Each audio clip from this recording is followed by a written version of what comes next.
Magandang araw po, welcome po sa aking channel, Nob9 TV. Patalasasan po, meron po ba kayong mga properties na napapabayaan or non-performing assets? Plan nyo yung ibenta, pero wala kayong oras sa pagbibenta nito. Kung ito'y pagkakatiwala nyo po sa amin, tawag lang po kayo sa aking numero, usap po tayo, gawan ko po ng video for free. Yes, libre po, wala po kayong babayaran. Tutulungan pa namin kayong mabenta ang inyong property. Kami na po bahala sa marketing, sa boosting or paid ads. Even sa tripping, hindi na po kayo mapapagod sa pag-entertain ng mga buyers.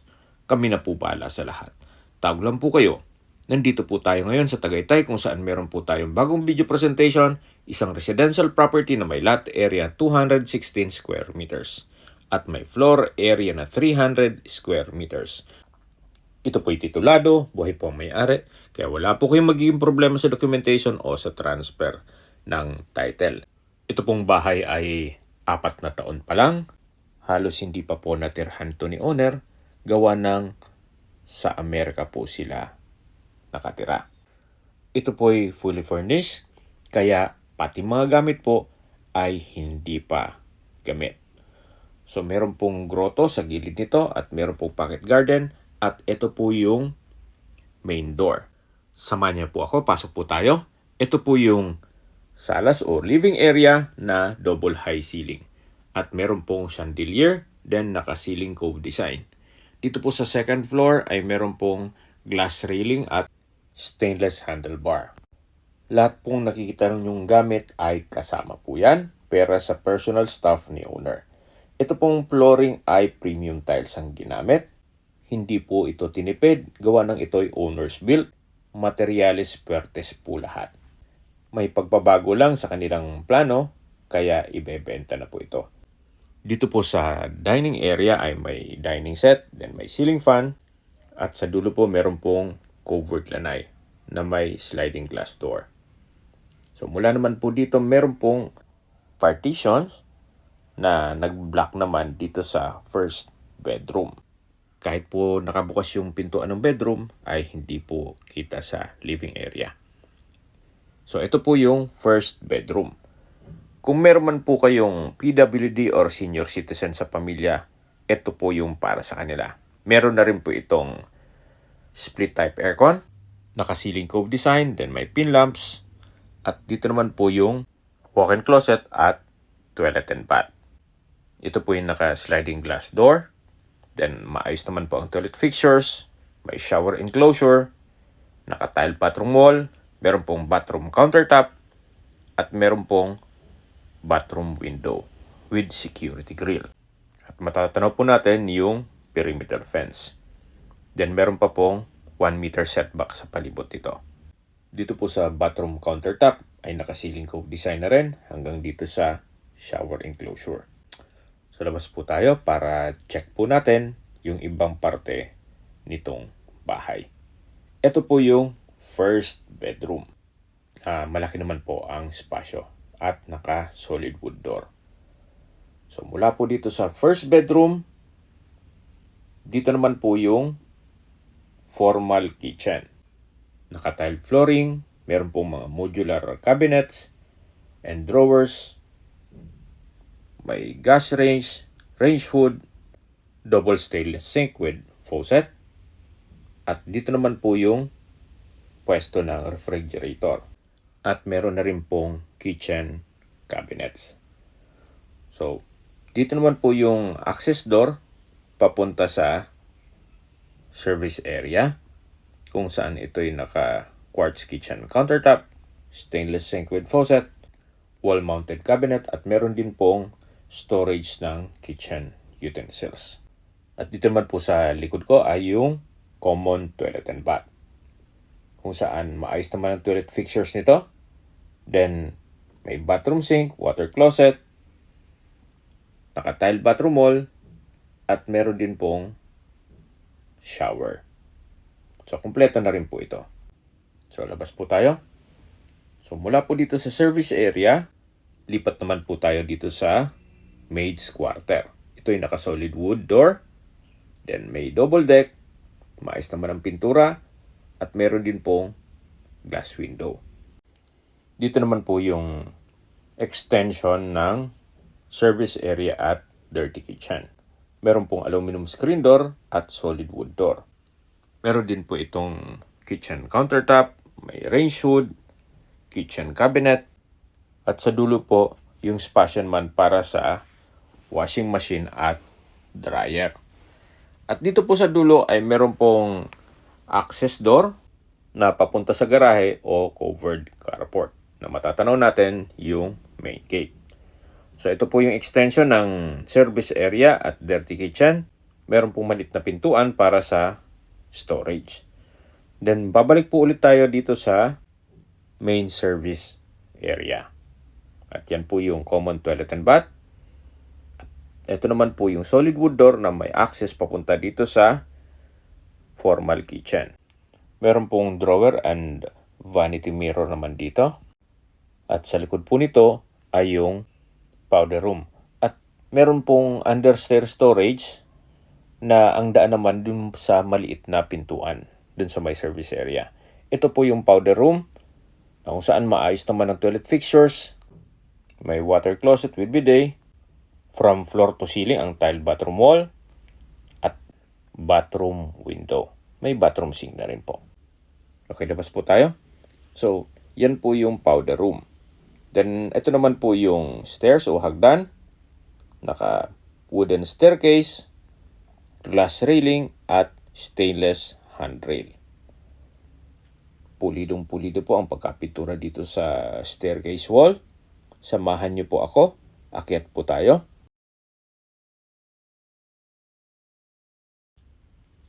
Nandito na po tayo sa second floor.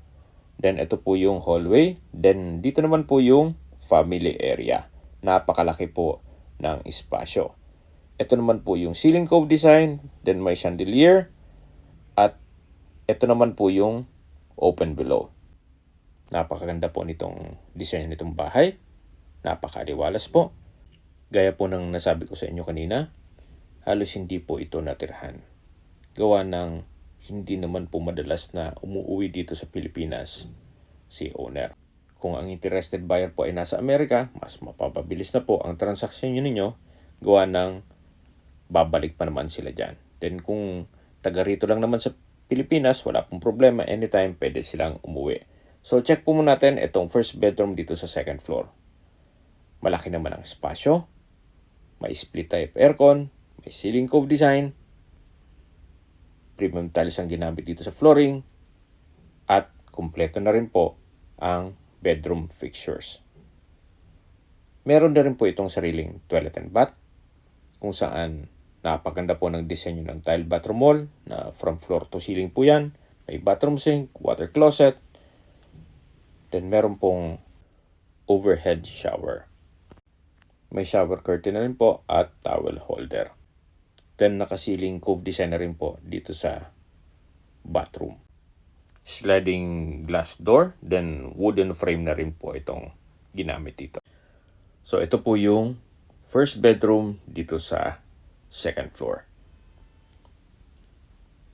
Okay, labas po tayo.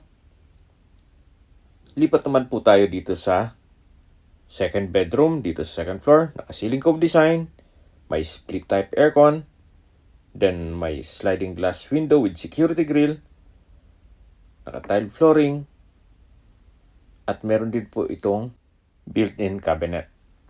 Then may drawers na rin po. So mula po dito, meron din po itong sariling toilet and bath. May bathroom window, bathroom sink, water closet with bidet. From floor to ceiling po ang tile bathroom wall at may overhead shower. Then naka-ceiling cove design na rin po ito. So napaganda rin po ng sliding glass door na wooden frame. So mapapansin nyo po, hindi po tinipid ni owner lahat ng materials dito. Supposedly, ito po yung gagawing retirement house nila.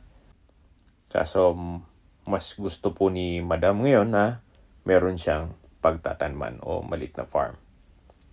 Yan po yung family area. Then, dito naman po yung hallway na papunta naman dito sa access door na may aluminum screen door then solid wood door.